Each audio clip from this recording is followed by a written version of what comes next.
از اون روزی که من شدم و دنیا رو دیدم، تو شدی همه آرزوم و عشق و امیدم. تو رو دوست دارم اندازه دنیا، ولی مادر یه موی تو رو من به همه دنیا نمیدم.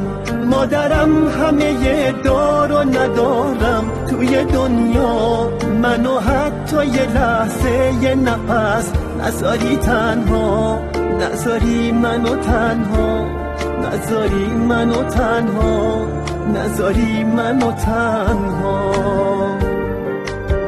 خوب من مادرم، توی تاج سرم، مثل یه ماه توی قلبم میدرخشی. دل پاک تو رو من شکستم، ولی اشتباههای منو کاشکی ببخشی. خوب من مادرم، توی تاج سرم، مثل یه ماه توی قلبم میدرخشی. دل پاک تو رو من شکستم، ولی اشتباههای منو کاشکی ببخشی.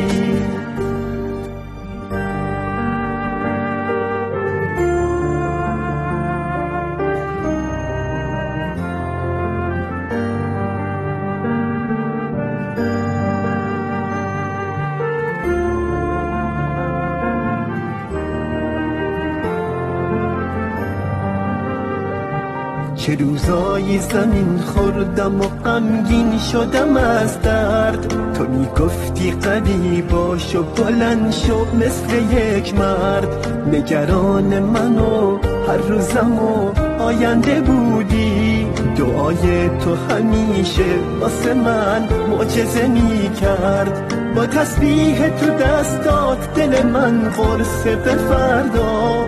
دعای مادرم پشت منه همیشه هر جا، همیشه هر جا، همیشه هر جا، همیشه هر جا.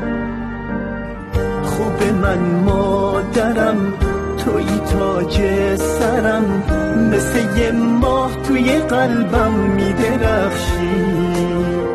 دل پاک تو رو من شکستم، ولی اشتباههای منو کاشکی ببخشی. خوب من مادرم، توی تاج سرم، مثل یه ماه توی قلبم میدرخشی. دل پاک تو رو من شکستم، ولی اشتباههای منو کاشکی ببخشی.